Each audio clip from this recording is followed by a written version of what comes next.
Now we're going to take a look at how to algebraically find the values for the other trig functions. So in a number file video, we found or learned the definitions of tan, secant, cosecant, and cotangent. What we have not done is talk about how to actually calculate them. I wanted to also point out I included this image in the beginning slide just to give you a sense of when each of these are positive. So in the first quadrant, all are positive, and I have the A.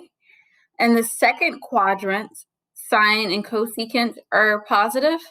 In the third quadrant, tan and cotangent are positive. And in the fourth quadrant, cosine and secant are positive. So this is just something to think of, ASTC.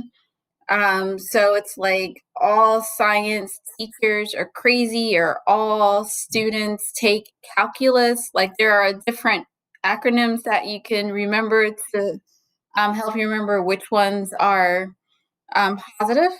But I want you to be aware of that because if you can figure out what's going on in the first quadrant, you can then use that information and just change the signs appropriately to calculate the other ones.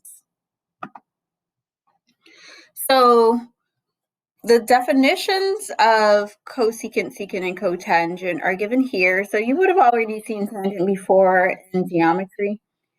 So sine is opposite over hypotenuse, and here's our right angle right here. So our opposites, if we're thinking about, and it doesn't say which one, but say we're looking at sine of A, we're thinking about A. So our opposite will be lowercase a, hypotenuse would be C. So here's just showing the actual sides as well. Cosine adjacent over hypotenuse, tan is opposite over adjacent.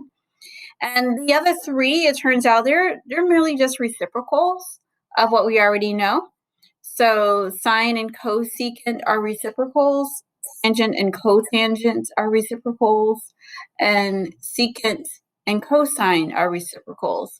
And the reason, I know these seem a little backwards at first, but remember the definitions of cosecant and cosine. So here we're just chasing a tangent back to the y-axis, and the sine is also related to the distance from, this is chasing the tangent back to the x-axis, and sine is also related to the distance from the x-axis. So they're both related because they're both about the x-axis and distances from the x-axis. And the same thing here, cosine and secant are about distances. They're derived from distances from the y-axis, so that's why these two are reciprocals. And I think tangent and cotangent kind of makes sense. Like you can understand why, but these are both tangents to the circle or the unit circle that we're dealing with. So because they're reciprocals, you just reciprocal definition. So instead of A over C, it's C over A, C over B, B over A, or hypotenuse over opposite, hypotenuse over adjacent, adjacent over opposite. So we just reciprocal or just flip these fractions in order to get the other terms. So that lets us, so here we now know how to find the secant, cosecant, or cotangent if we're given the sides of a right triangle, but like how do we do that with coordinates? So let's take a look at how we can relate all of those unit coordinates. So it turns out that tan, t, and I haven't told you this yet, the tangent of t, some angle, is really just the y coordinate over the x coordinate. Secant of t is 1 over x, cosecant of t is 1 over y, and cotangent is equal to x over y. And this is just coming from the original definitions that we learned. If we recall, the cosine was just x, right? The x coordinate. The sine is just the y coordinate. So because they're reciprocals, we're still using that definition. We're able to just take the reciprocals of those coordinates, and then sine and then tangents, we're just taking a ratio of both the y and x, and we take the reciprocal to get cotangent. So these are some basic definitions. What we're going to do next is I want you to do a little practice with it. So what I given you, one second. So what I decided to give you was the definitions, just to remind you of how to find tangent, secant, cosecant, and cotangent. You should write this down in your notebook too. Later we're going to do some more practice, and it's going to be nice to have this. And then also I'm giving you the unit circle, and this is just so that for your own reference, this is in your textbook, but just to make everything easy and put everything on one side, I gave you the unit circle. So using these definitions and the unit circle, what I would like you to do is to go through and find the values, actually the exact values of problems 26 to 32. And I know I skipped around a little bit, but just go ahead and practice, pause the video, and then come back and see how you did.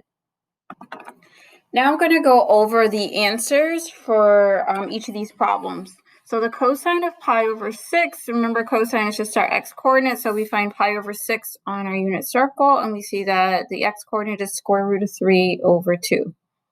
For the tangent of pi fourths, when we see tangent is y over x, so let's find pi fourths, and we can see the two numbers are the same, so our x and y coordinates are the same, so if we were to divide one by the other, we're going to get 1. For cosecant of pi over 3, we see that the formula is 1 over y, so we just need to find a y coordinate and take the reciprocal. So for pi over 3, it's right here. The y coordinate is square root of 3 over 2. So to take the reciprocal, it's 2 over square root of 3. And I'm just going to do one thing because I like to rationalize my denominators, meaning I don't like square roots in my denominator. So I'm going to multiply both the top and the bottom by square root of 3. And that's going to give me 2 square root of 3 over 3. So that's the final answer for 28. For secant of pi over 4, we know that that's going to be 1 over the x-coordinate for pi over 4, so we'll find that. It's right here. Our x-coordinate is square root of 2 over 2, so we take the reciprocal, so it's going to be 2 over square root of 2. And again, I like to rationalize the y denominator, so we're going to multiply both the top and the bottom by square root of 2 in order to get rid of the radical. There, we'll end up with 2 times the square root of 2, and that cancels out very nicely to square root of 2. And if you think about it, when you do division, you're thinking about what number can I multiply our denominator by? So square root of 2 in order to get 2. Well, square root of 2 times square root of 2 is 2. So that's why we end up getting here. So some of you may have been able to go directly here if you just understand how division works.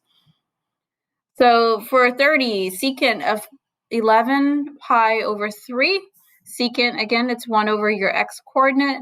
But I notice if you look through the circle, you're not going to see 11 pi over 3. And if you think about it, if you had 6 pi over 3, you would have went completely around the circle. So 11 pi over 3, we must be going around more than once, in which case we can use our coterminal angles. So I know 6 pi over 3 is 2 pi.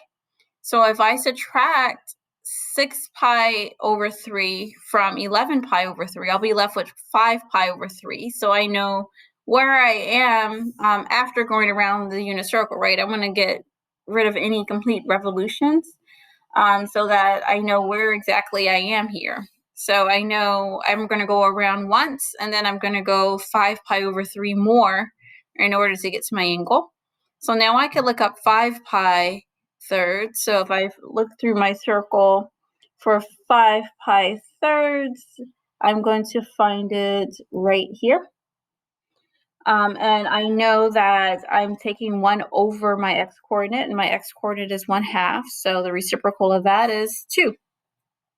And then for my final question, if secant of t is negative 2.5, what is secant of negative t? Well, I don't see 2.5 directly on my circle, but let's use some reasoning to see if we can figure this out. So our secant is 1 over our x-coordinate. So let's just think, okay, let's say my angle is positive 120 degrees, it'll give me a negative. So we have a negative, right? So give me something negative. So my secant would be negative 2. And if my angle was negative 120 degrees, what if I went in the opposite direction? So I went here, my secant would be same answer, negative 2.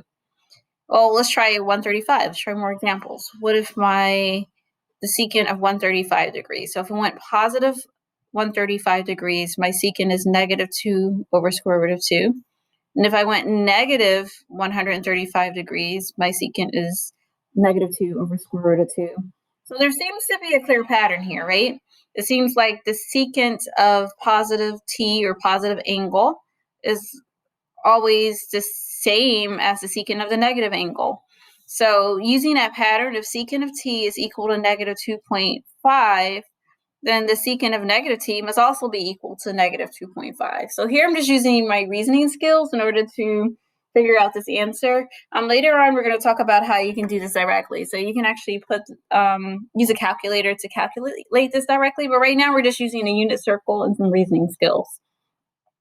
So that's it for the problem for today. What I want you to do is just take a good look, see if you have any questions, reach out to me, and then tomorrow we're going to do some more practice.